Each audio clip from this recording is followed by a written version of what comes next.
On episode 21 of Run Jump Stomp, Capcom has a weird arcade stick. Oh, that sounds dirty.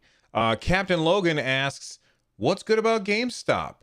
We've got demos? Maybe? Maybe not. And Epic hands out an olive branch. That's what's up on this episode of Run Jump Stomp. Your thoughts on games.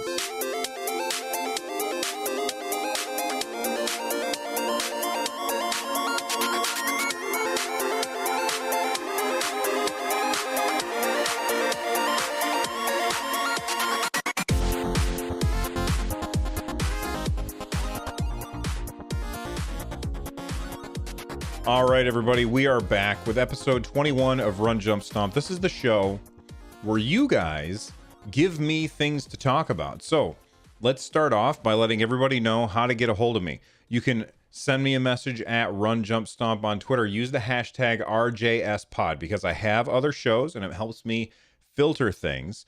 And look, if you want to get this show and my other shows ad-free for as little as $1, it's super easy to do. Head on over to patreon.com/runjumpstomp. Big thank you to those people who support the show in any way. I really do appreciate it. Let's jump in with our very first story of the day. Tunnel Runner from CBS Electronics, where the excitement never ends. I'm not trapped.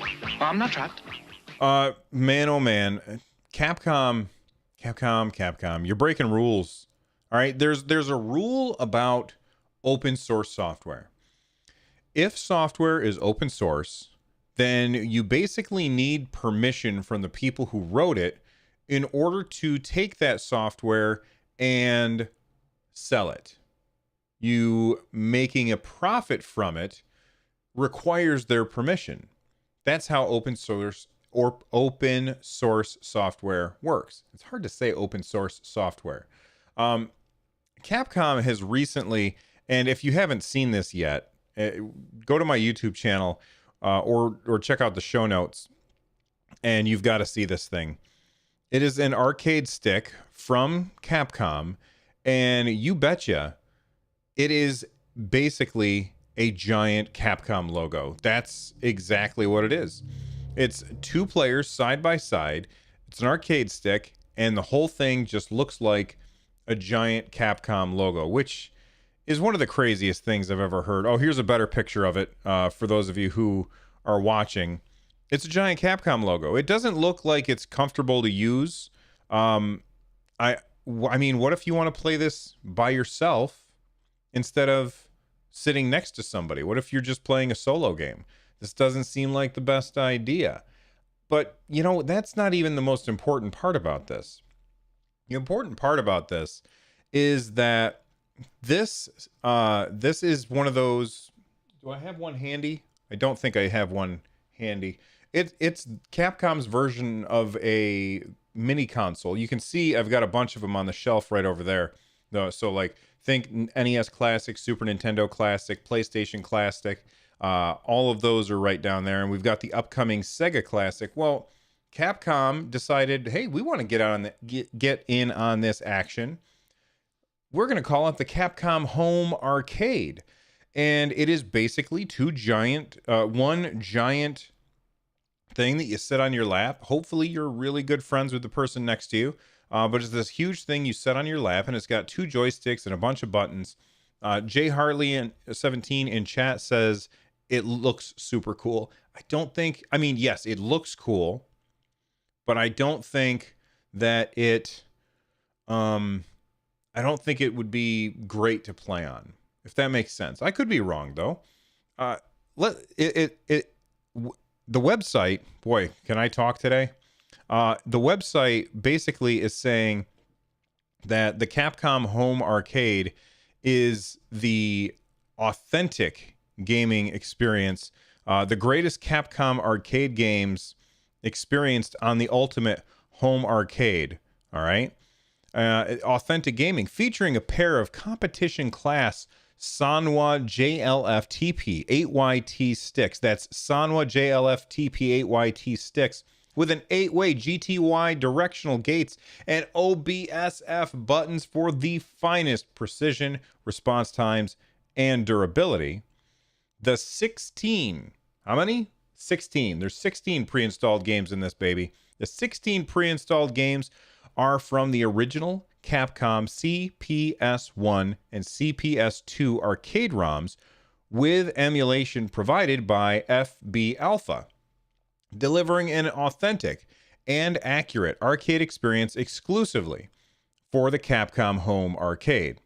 Okay, sounds neat. What are the 16 games, you might ask? Well, I'm going to tell you.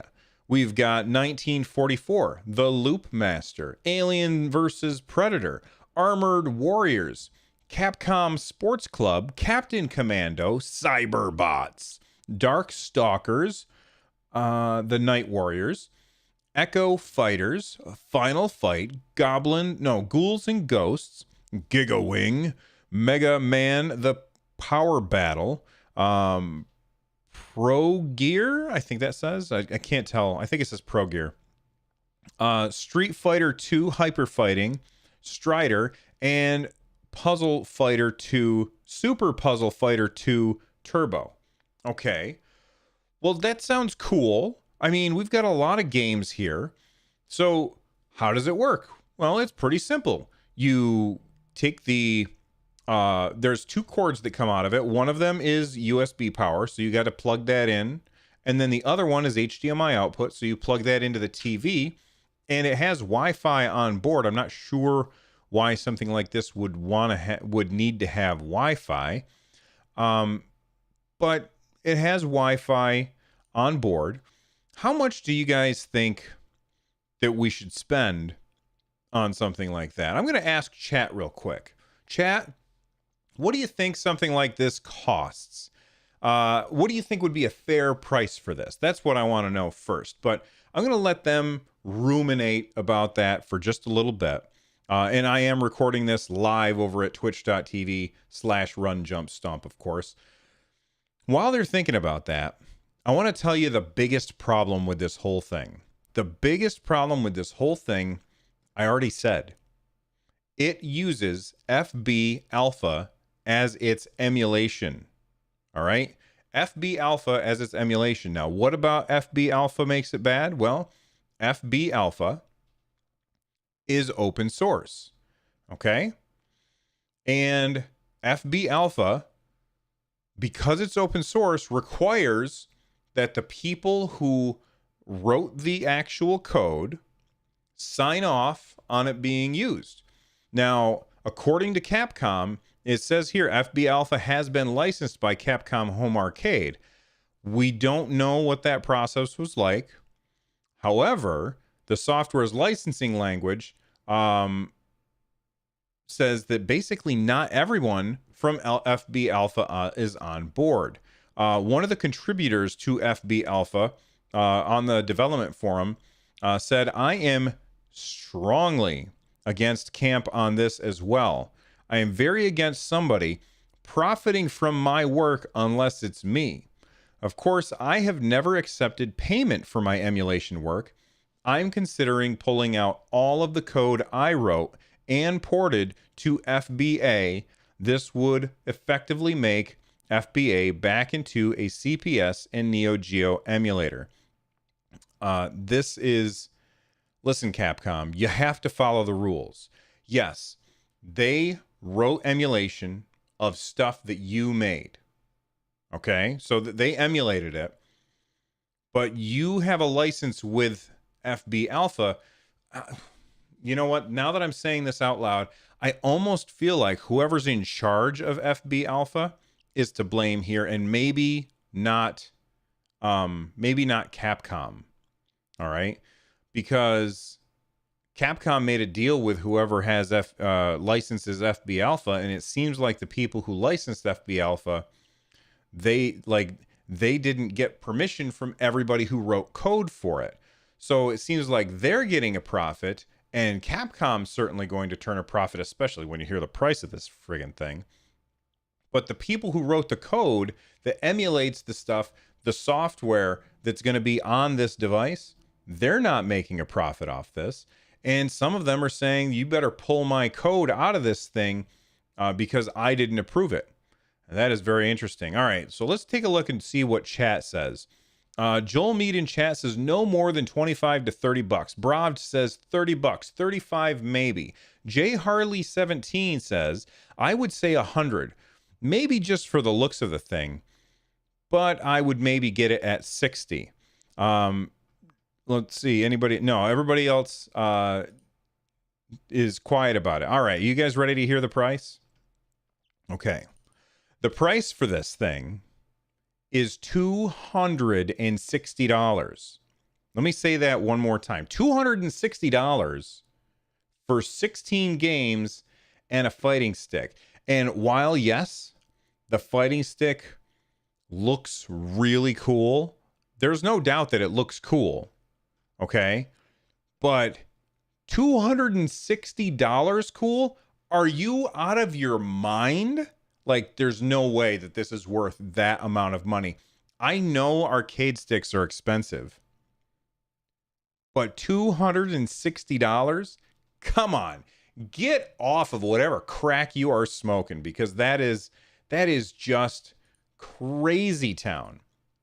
Anyway, it seems like Capcom's dropping the ball all over the place, and if you guys have an opinion on this, I would absolutely love to hear what you think about Capcom's shenanigans with their home arcade.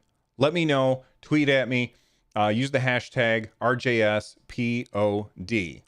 Let's talk about GameStop and why I like them now. Words can't describe the endless challenge of Super Mario World, so we let the players do the talking.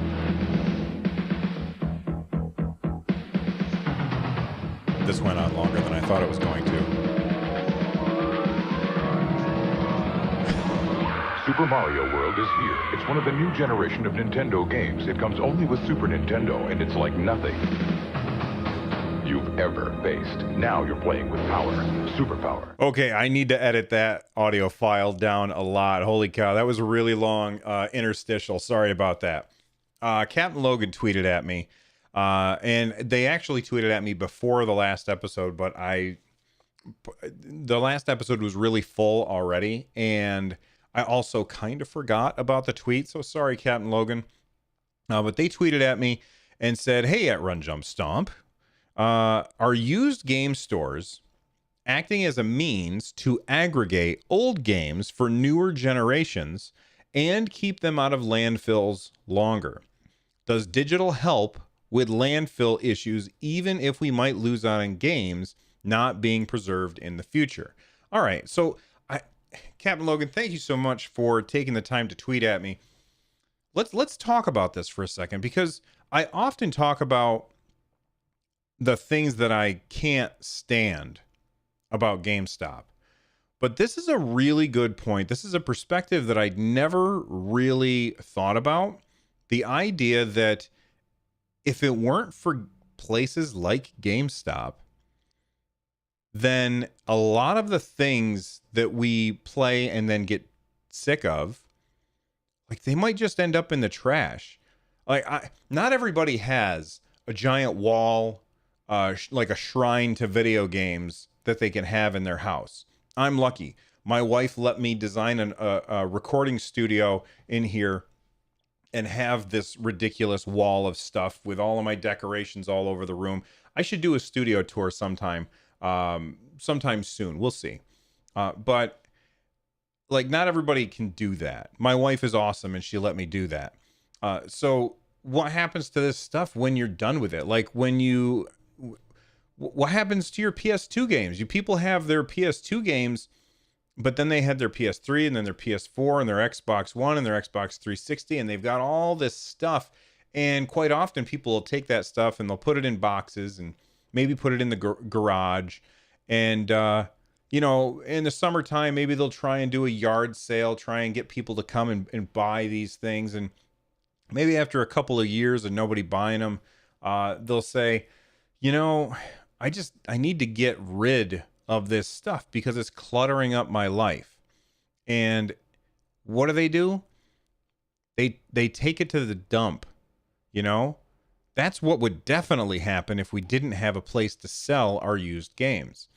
So the idea of GameStop actually serving the future a little bit is cool, because you know, I guarantee that there's some people out there who have like an old PS2 or something that their kids play. In fact, I know some of my students have told me, yeah, we have a PS2 at home, or we have an Xbox 360 at home, or we have an old Sega Genesis at home.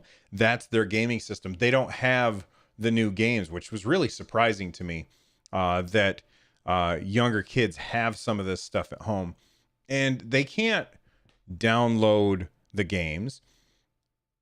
And it's not like they can find the games everywhere, but the one place that they can go is to a GameStop to try and buy something for these old systems. So not only does it help us keep these games for younger generations, but it also keeps the games out of landfills. I mean, God, there's think of E.T. for the Atari 2600. I think I have one behind me someplace. Yeah, there it is. Let me grab it. Yeah, E.T. for the Atari 2600. This is one of the most despised video games in all of history. I think it has a bad rap. Definitely has a bad rap. It's not a great game, and it's not the worst game in the world, but it's certainly not awesome. But it's okay. I played it when I was a kid, and it didn't bother me at all. E.T. was made in like 2 months. I could be wrong about this. It was made in 2 months by the same guy that made Raiders of the Lost Ark for the Atari 2600. And what was the other one? Oh, the one that was right next to it, Yar's Revenge. Yar's Revenge is this cool game where you are flying around. A little piece of video game trivia is that this is called Yar's Revenge because it says Ray backwards, and he was referring to Ray Kazar over at Atari. Pac-Man approves of that game. So E.T., like, that ended up in a landfill. Lots and lots of video games ended up in a landfill at the video game crash in 1983, when Atari overplayed their hand and everybody was trying to emulate Atari and bring out their own system, and there was just, the market was way oversaturated for the time, and the retailers said, look, these things aren't selling, and not only that, but we don't have room on our shelves for an Atari and then a ColecoVision and an Intellivision and whatever a Vision and a Fairchild Channel F and a the orange thing that I have back there, the where is it? There it is. The TV Game 6 from Nintendo. They didn't have room on their shelf for all that stuff. So they said, that's it. We're not carrying this stuff anymore. Atari didn't do any quality control on their software, so the market got flooded with really, really bad games. Really, really bad games. Okay, E.T. They got flooded with these really bad games, and people started saying, I'm not interested in video games anymore because most of the video games that we have are garbage. So because of that, the market crashed, and famously Atari took many of their cartridges. Everybody thought it was just the ET ones, but Atari took many of their cartridges and put them in landfills. They just threw them away.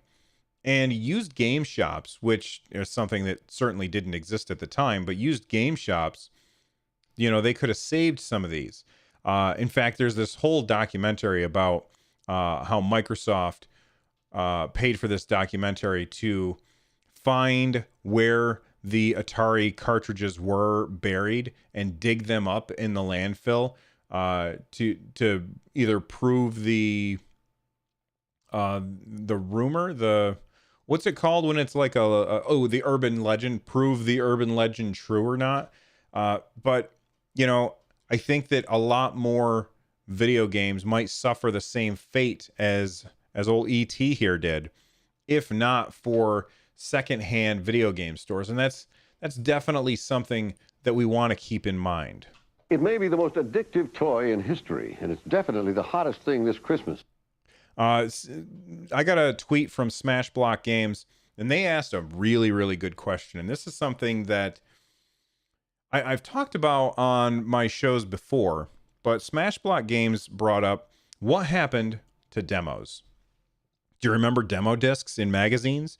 Demos are a great way to try games, and I'm on the fence about buying games or give a taste when I want. Well, let me reread that. Punctuation is important there, Smash Block. Demos are a great way to try games I am on the fence about buying, comma, or give the taste I want when I don't have the time to invest into the entire game. Okay, I get what he's saying there.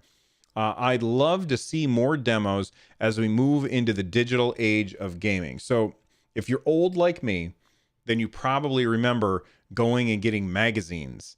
And you would open up the magazines and in there would be demo discs. Actually, if you're really old like me, and we're talking like Fossil kind of stuff here, I used to, back in the day, I would go to, there was a local computer shop. And you could go there and buy a magazine. And in the back of the magazine, there was what is the word I'm looking for?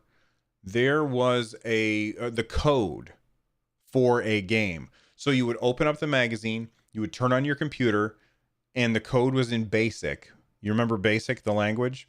And then you would sit there and you would type the code in, all of it. And then you would hit run, and then you could play a game. So demos kind of came a long way by the time we had discs in magazines, but I totally remember like you could get demos out of a magazine, or sometimes games would come with a demo of another game on it, which was really brilliant marketing because these discs didn't cost very much money. They were really, really cheap to make. And being able to say, hey, here's our game. By the way, if you like our game, you might like this other game by us. And so people would play that demo and then they would play the game. But you know, I've heard some developers say things like the whole reason demos have disappeared is because too often the demos would not succeed at selling the game to the player. The demo wouldn't hook the player. And I feel like that's because of the age of when it was happening. This was happening, demo discs were happening the most. Sorry, I just hit the microphone. They were happening the most back in the age of lots of movie tie-ins and things like that. And it was usually a lot of low effort movie tie-ins. So we would play these demos and we'd be like, man, this game's kind of terrible. And we would put it away. But I can tell you multiple times where a demo has sold me on a game. Splatoon, no, not Splatoon 2, ARMS. There we go. ARMS on the Nintendo Switch. When they showed that game off at their January 2017 live event, when I saw that, I was like, oh no, Nintendo, what are you doing? This is more motion control crap, and we don't want that. We want real games. And I know, not all motion control games are bad, but I'm just not a fan of games that are all about motion control. I'm not a fan of the waggle. I prefer games that are button pushes. But when the ARMS Global Test Punch came out and I tried it out, I was like, oh man, this is really cool. And it's like my second favorite fighting game of all time. I mean, my favorite fighting game of all time is Smash. But ARMS is like my second favorite fighting game of all time. And I think that it's really important when a developer thinks that they've got something good, when they think, man, we nailed it this time, they should put out a demo. Because if they don't, then that's a big mistake. But I also feel like when a developer puts out a demo and it's trash, that's on them. That's totally their fault. And quite often when a game developer won't put out a demo, it makes me worry that they don't have any confidence in what they're making. Does that make sense? I hope it does. I'm totally with Smash Block Games on this, though. Demos should come back in a big way. And if you developers, if you're listening, and you should be, because it's a pretty good show, I think so. But if you're listening, if you think that you did a good job on your game, and you know if you did or not, but if you think you did a good job on your game and it's a fun game, make a demo, because that is the best way to sell it to somebody. Now, I will say this. There is another example of how demos have pushed me away from games. And I'm going to give you a very, very specific example. Monster Hunter games on the 3DS. I have tried multiple demos of the Monster Hunter games on the 3DS, and I found them all confusing, poorly made, frustrating, and not fun in the least. Okay? Having said all of that, when Monster Hunter World came out for the PS4, I bought it, and I had a lot of fun with that game. And because of it, I went out and I bought Monster Hunter Generations Ultimate on the Switch. And I had a lot of fun with that. And that's a game that was actually a port from the 3DS version. I think I actually tried a demo of Monster Hunter Generations, whatever it was called, on the 3DS.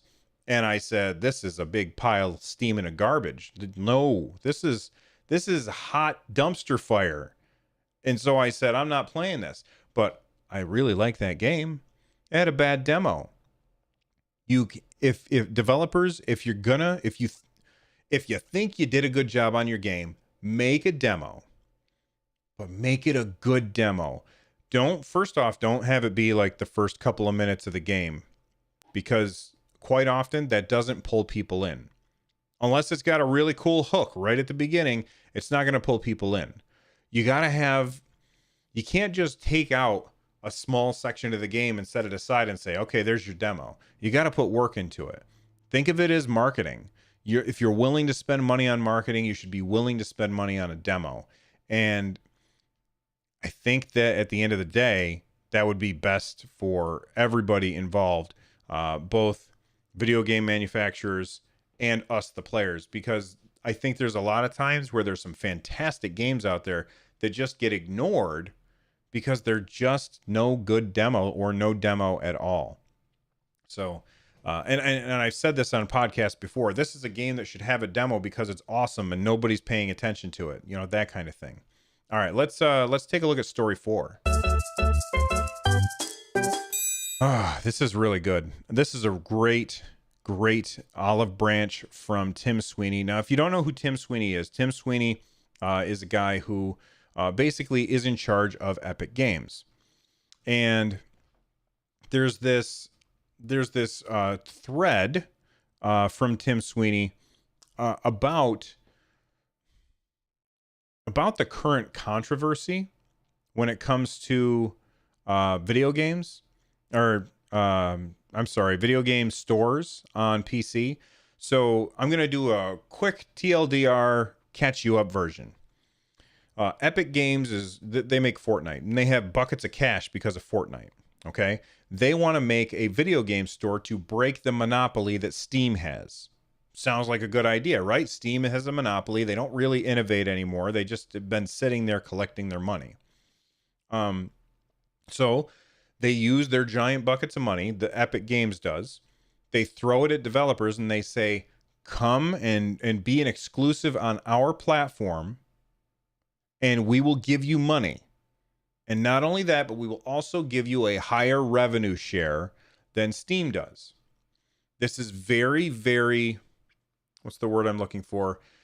Palatable? I don't think, attractive? I think that's the word I'm looking for. This is a very, very attractive proposition from Epic Games to a developer. Like, if I were a developer, why wouldn't I want to do that? Why wouldn't I? Well, there's a couple reasons. The Epic Games Store doesn't have as many features. It's brand new, doesn't have as many users. The Steam has a hojillion users. That's a real number, right? They got lots and lots of users over there. And Tim Sweeney was talking to people on Twitter, and I'm not going to read the entire thread because it goes on for a pretty long time. So at Rigged for Epic, tweets at Tim Sweeney. They said, Tim, I know your current strategy is to go after exclusives to get a foothold in the PC gaming landscape. But is there a scenario that would see you rethink this? There is so much bad will towards Epic right now. Wouldn't it be better to grow a store on customer value and community? And I have said this a million times. This is my biggest problem with the way that Epic is going about this. It'd be better if they just had a better platform. In fact, I said on my last episode that whichever store has the best features, that's the one that's going to win. And Lawworthy tweeted at me. They said Borderlands 3 sounds like a pretty good feature. And he's not wrong, but it's not a feature. It's a game. And I disagree with what he's saying, although I know that tweet was kind of tongue-in-cheek, or at least I think so. Well, Tim Sweeney replied to Rigged for Epic, who, by the way, did a much better job getting my opinion out than I did. But Tim Sweeney replied, he said, that is a loaded question. But if Epic will stay the course, 30% store dominance is the number one problem for PC developers, publishers, and everyone who relies on those businesses for their livelihood. We're determined to fix it, and this is the one approach that will affect major change. So what's he saying here? He's saying, look, we know that it's people off. We know. But we're willing to people off if that means that we can change the landscape for the better. And for the most part, when I look at what he said there, I was like, is that really what you're thinking? I don't know if I buy it. Okay. So then at GV_Delchev says, are you saying that if Valve decided to reduce its rev share to 12% or even 10%, that you would immediately stop doing exclusives? I mean, your fight would be won then, right? Oh man. I mean, talk about backing somebody into a corner. That is like Georgie or Yorgi. I don't know how to say your name, dude. I'm sorry, but way to go. I mean, well played. Now, at this point, I expect PR speak to come out of Tim Sweeney's mouth and for him to just start saying all kinds of PR bullshit that we all know isn't true. Okay? So let's see what he said. Oh my God, this is great. He said, you mean permanently and without major strings attached? And Mr. Delchev says, I mean, Valve operates how it does today, except that they come out and say that they are going to slash their revenue cut and do not plan on increasing it in the future. In such a scenario, will you still give money for exclusives and compete with them?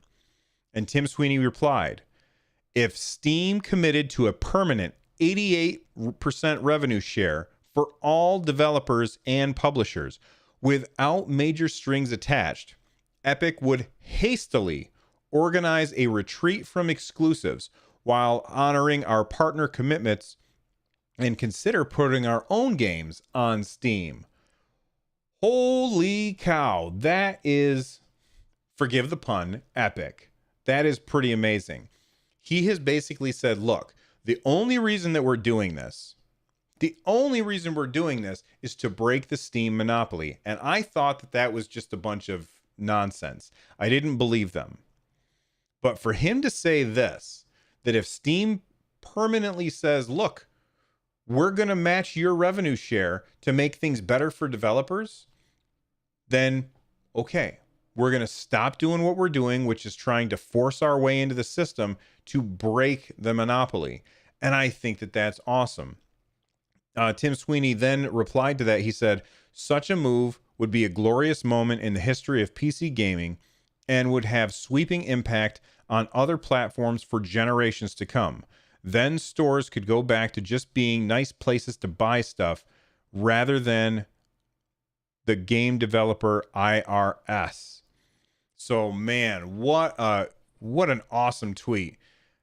I think that this is a fantastic thing that he has said, and just what a great thing for them to do. Will it happen? I don't know. Who knows? There's only one way to find out, and that's to wait. But hopefully it does happen. All right, let's wrap up the show. Look, guys, if you like this show, you're probably going to like my other shows. Go to runjumpstomp.com/shows and check those shows out. The music at the end of today's show is, I have forgotten, but I will put it in the show notes. What is it? I think it was by, it's right at the tip of my damn brain. I can't remember. It was by, oh my gosh, this is so bad. I'm looking it up right now because I feel dumb. And no, I can't look it up while I'm, oh, there we go. I believe it's Tony Lay's Through a Cardboard World, but I could be wrong. Make sure that you check it out. It's playing right now, or at least it's about to play. Thank you for listening. I will see you all next time. Bye-bye.